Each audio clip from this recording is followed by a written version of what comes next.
প্রিয় ছাত্রছাত্রীরা, এখন আমরা lesson 5 our run away kite এই গল্পটি পড়ব। এটি লিখেছেন Lucy Maud Montgomery. Lucy Maud Montgomery ছিলেন একজন কানাডিয়ান লেখিকা, ওকে, যিনি সবচেয়ে বেশি পরিচিত ছিলেন একগুচ্ছ উপন্যাসের জন্য, যার শুরু হয়েছিল 1908 সালে অ্যান অফ গ্রিন গ্যাবলস নামক উপন্যাস দিয়ে। তিনি প্রচুর প্রবন্ধ, কবিতা ও ছোট গল্প লেখেন। 1935 সালে officer of the order of the British empire পদে তিনি অধিষ্ঠিত হন।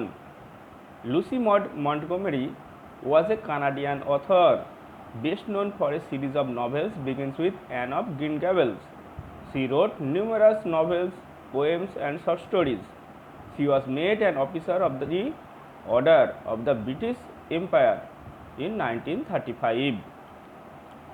লুসি মড মন্টগোমেরি কানাডার ক্লিপটনে জন্মগ্রহণ করেছিলেন। কানাডার ক্লিপটন, যেটা এখন নিউ লন্ডন নামে পরিচিত, ওকে, ইন প্রিন্স এডওয়ার্ড আইল্যান্ড, যেটা হচ্ছে প্রিন্স এডওয়ার্ড আইল্যান্ডে।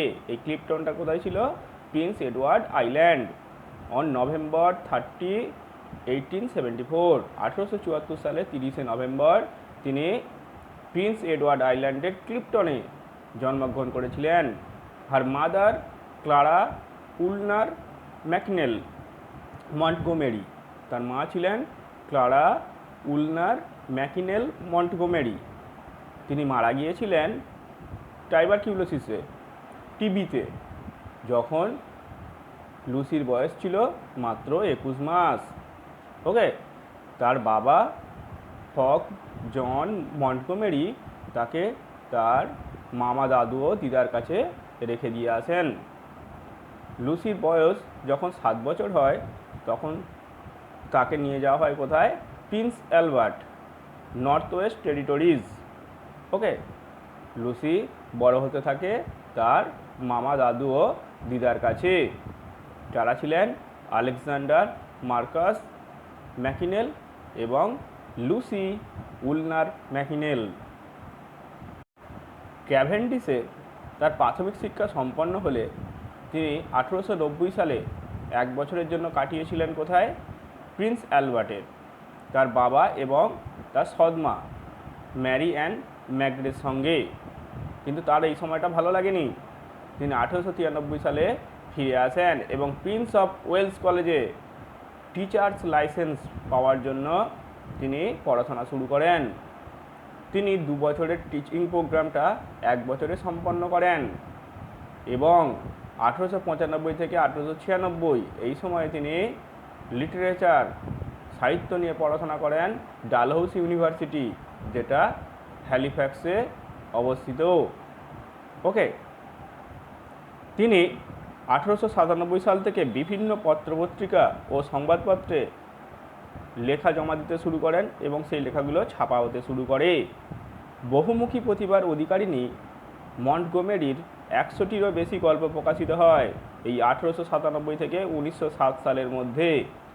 1908 সালে তার প্রথম বই ছাপা হয় অ্যান অফ গ্রিন গ্যাবলস, যার সঙ্গে সঙ্গে তাকে সাফল্য এনে দিয়েছিল। মন্টগোমেরি তার জীবদ্দশায় 20টি উপন্যাস, 500-র উপর ছোট গল্প, একটি আত্মজীবনী এবং একটি কবিতার বই প্রকাশ করেন। মন্টগোমেরি 1942 সালের 24শে এপ্রিল মারা যান।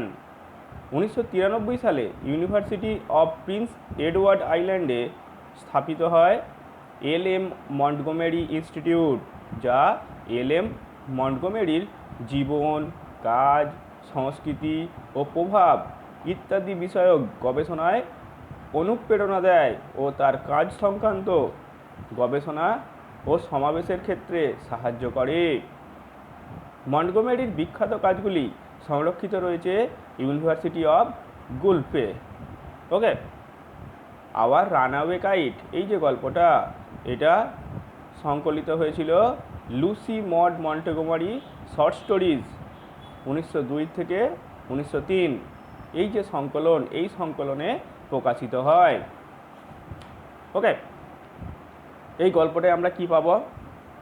এই গল্পটা থেকে আমরা পাবো এই গল্পটি এক ভাই ও বোনের গল্প, যারা তাদের বাবার সাথে এক বিচ্ছিন্ন দ্বীপে বাস করত, যারা এক ঘটনা প্রবাহের মধ্য দিয়ে তাদের দীর্ঘদিনের হারিয়ে যাওয়া আত্মীয়দের সাথে পুনর্মিলিত হয়।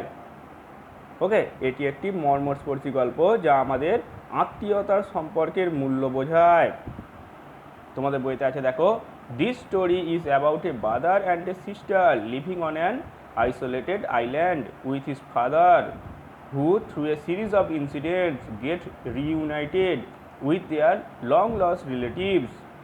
It is a touching tale that underlines the value of relationship. তাহলে আত্মীয়তার যে সম্পর্ক, সেই আত্মীয়তার মূল্যটা বোঝায় এই গল্প। ওকে, বিগ হাফ মুন হলো সেই দ্বীপ যেখানে ভাই ও বোন তাদের বাবার সঙ্গে বাস করত। একাকিত্ব তাদের জীবনের একটা গুরুত্বপূর্ণ অংশ ছিল। চরম তুষারপূর্ণ শীতের দিনগুলোয় উষ্ণতার খোঁজে তাদেরকে মূল ভূখণ্ডে চলে যেতে হতো। সেখানে শিশুরা এক পৃথিবীর খোঁজ পেত যেখানে বেশিরভাগ মানুষেরই আত্মীয় স্বজন ছিল। এটা দেখে শিশুরা বিমর্ষ হয়ে পড়তো, দুঃখ পেত। তারা ভাবতো যে তাদের কেন আত্মীয় নেই। ওকে, এই দ্বীপে তারা কেবল শারীরিকভাবে বিচ্ছিন্ন ছিল তা নয়, তারা আবেগের দিক থেকেও ছিল বিচ্ছিন্ন। তারা কখনো কল্পনাই করতে পারেনি যে একটি সামান্য ঘুড়ি তাদেরকে সম্পর্কের উষ্ণতা ফিরিয়ে দিতে পারে। সৌভাগ্যক্রমে এটি ছিল তাদের ঠিকানাবাহী এক ঘুড়ি। এই একটা ঘুড়ির কারণে তাদের বহুদিনের হারিয়ে যাওয়া যে সম্পর্ক, সেটা আবার ফিরে পেয়েছিল। সেটাই এই গল্পের মূল বিষয়বস্তু। ওকে, নাও আমরা এখন পড়ব unit 1। Of course, there was nobody for us to play with on the big half moon. Of course মানে অবশ্যই, of course মানে অবশ্যই, there was nobody for us, সেখানে আর কেউই ছিল না, to play with on the big half moon. Big half moon হচ্ছে একটা আইল্যান্ড, দ্বীপ। বিগ হাফ মুন হচ্ছে আইল্যান্ড বা দ্বীপ। এইটা বলা হয় এডওয়ার্ড আইল্যান্ডটাকেই বলা হয়, কারণ এই লুসি মড মন্টেগমারি যেখানে জন্মগ্রহণ করেছিলেন সেই এডওয়ার্ড আইল্যান্ড, এই এডওয়ার্ড আইল্যান্ড নিয়েই যার বেশিরভাগ গল্পগুলো রচিত হয়েছিল।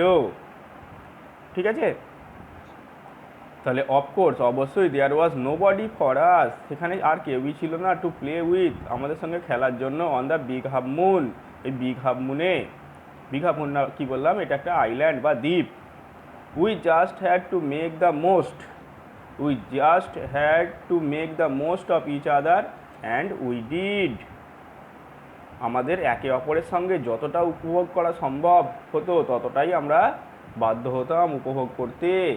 We just had to make the most of each other, আমরা একে অপরের সঙ্গে যতটা উপভোগ করা সম্ভব ততটাই আমরা করতাম। We did. ওকে, আমরা দুজনে মিলেই যতটা খেলার ছিল ততটাই খেলতাম। We live on the big half moon island, আমরা বিগ হাফ মুন আইল্যান্ডে বসবাস করি। আমরা বিগ হাফ মুন আইল্যান্ডে বা দ্বীপে বসবাস করি। উই আর, আমরা হলাম father and Claude and I and aunt Esther and Mimi and Dick. Okay, আমরা মানে বাবা, ক্লড, আমি, এস্থার পিসি, মিমি আর Dick. Okay, it use to be only father and Claude and I. কিন্তু আগে কারা ছিলাম? আগে ছিলাম শুধু বাবা, ক্লড এবং আমি। It is all account of the kite, একটা ঘুড়ির কারণে, that there R more of us, যে আমরা এতজন বেশি হয়েছি। ওকে, একটা ঘুড়ির জন্য কি হয়েছে, আমরা যে এতজন বেশি রয়েছি। This is what I want to tell you about, এই গল্পটাই বলতে চলেছি বা এই কথাই আমি বলতে চলেছি। ওকে, তাহলে ওই বিগ হাফ মুন লাইট হাউসে, বিগ হাফ মুন যে আইল্যান্ড, সেই আইল্যান্ডে এখন বসবাস করে কারা? যে আমাদের যে গল্পটা যিনি বলছেন তিনি ক্লড, তার বাবা এবং এস্থার পিসি, মিমি আর ডিক। কিন্তু একটা সময় ছিল যখন বাবা, ক্লড আর সে বা তিনি বসবাস করতেন, কিন্তু একটা ঘুড়ির জন্য কিভাবে তারা এতজন হয়েছেন তার বর্ণনাটা আমরা পাবো। Father is the keeper of the big half moon light house. বাবা ছিলেন বাবা ছিলেন এই big half moon light house. Light house মানে হচ্ছে বাতিঘর। এই লাইট হাউস কাকে বলা হয়? লাইট হাউস হচ্ছে a tower with beacon light to warn or guide ships at sea. সমুদ্রে জাহাজকে পথ নির্দেশ করা বা বিপদ সংকেত দেওয়ার জন্য বাতিঘর। ওকে, এই লাইট হাউসের কিপার বা রক্ষী ছিলেন হচ্ছে বাবা। I was 11 years old. আমার বয়স হচ্ছে 11 বছর। Claude is 12। ক্লডের বয়স কত? 12 বছর। ইন উইন্টার, শীতকালে। When the harbour is frozen over. যখন ওই হারবার মানে হচ্ছে পোতাশ্রয় বা বন্দর। হারবার হচ্ছে dock, a place of shelter for ships. যেখানে জাহাজগুলো আশ্রয় নেয় তাকে বলা হয় পোতাশ্রয় বা বন্দর। শীতকালে যখন ওই পোতাশ্রয় বা বন্দরটি জমে যায়, বরফ জমে যায়, we all move over to the mainland. আমরা সবাই মূল ভূখণ্ডে ফিরে যাই। মূল ভূখণ্ড হচ্ছে মূল দেশটা, মূল যে দেশটা যেটা থেকে বিচ্ছিন্ন হয়েছে এই দ্বীপটা big half moon. Okay, as soon as spring comes, বসন্ত আসার সঙ্গে সঙ্গে, back we sail to our own dear island, আমরা আমাদের প্রিয় যে দ্বীপ সেই দ্বীপ বিগ হাফ মুন, এই বিগ হাফ মুনে আমরা ফিরে আসি। ওকে, তাহলে শীতকাল আসার সঙ্গে সঙ্গে আমরা বিগ হাফ মুনে ফিরে আসি। The funny part used to be that, সবচেয়ে মজার ব্যাপারটা হলো কি, যে পিপিল অলওয়েজ পিটিড আস, লোকেরা সবসময় আমাদেরকে পিটি মানে হচ্ছে করুণা করতো। When the time came for us to return, যখন আমাদের ফিরে যাওয়ার সময় হতো। দেশে তারা বলতো we must be so lonesome over there, তারা বলতো আমরা ওখানে কত একাকী হয়ে পড়বো। লোনসাম মানে হচ্ছে একাকী, lonely. With no other children near us, কারণ আমাদের চারপাশে আর কোনো শিশুরা থাকবে না, ছোট ছোট শিশুরা আর থাকবে না। Of course Claude and I would have liked to have someone to play with us, অবশ্যই ক্লড এবং আমি চাইতাম যে আরও অনেকে আমাদের সঙ্গে খেলা করুক।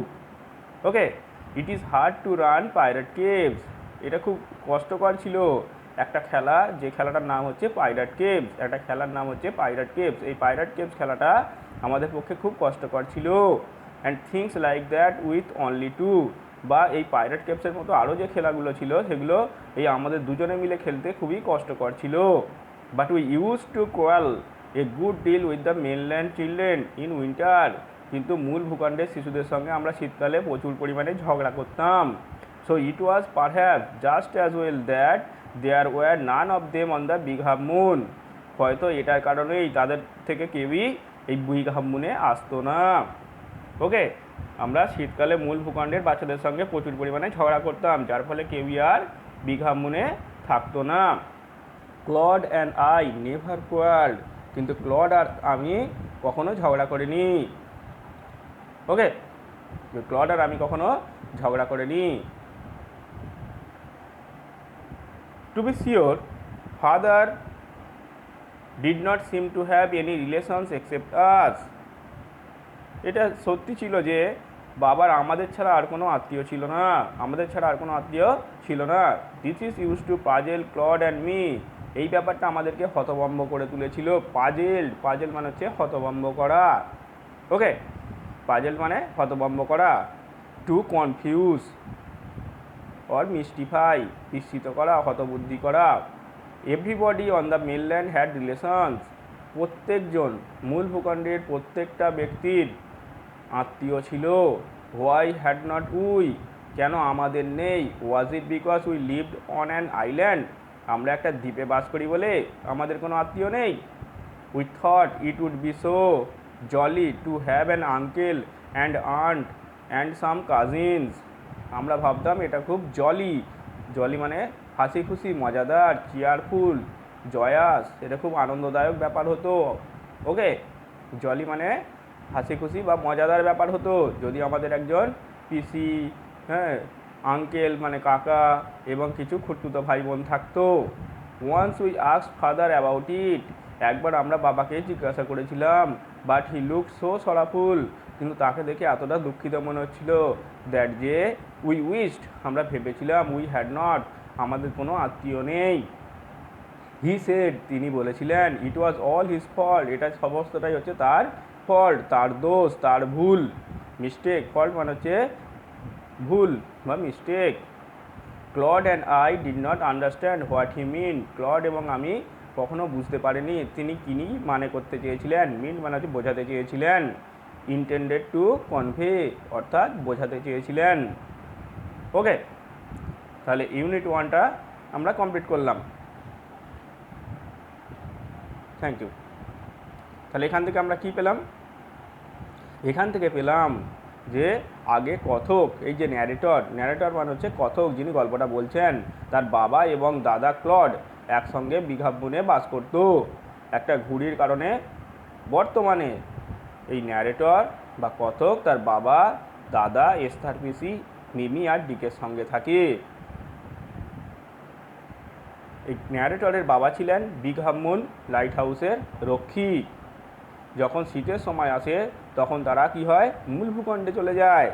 আবার যখন বসন্ত আসে তারা সঙ্গে সঙ্গে এই দ্বীপে ফিরে আসে।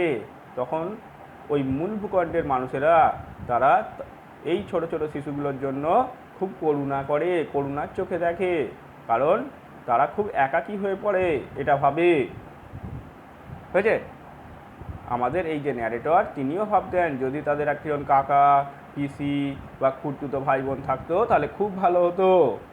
একবার তারা জিজ্ঞাসাও করেছিল বাবাকে যে তাদের কেন আত্মীয়তা নেই বা আত্মীয় পরিজন নেই, যদিও মূল ভূখণ্ডের বেশিরভাগ মানুষজনের আত্মীয় রয়েছে। ওকে, তখন তার বাবাকে দেখে মনে হয়েছিল তিনি খুব দুঃখিত, এবং তার বাবা কি বলেছিলেন? বলেছিলেন যে তার দোষেই তাদের আর কোনো আত্মীয় নেই। তার বাবা যে কি বোঝাতে চেয়েছিলেন সেটা কিন্তু এই বাচ্চারা বা এই ছোট ছোট শিশুরা বুঝতে পারেনি। ওকে।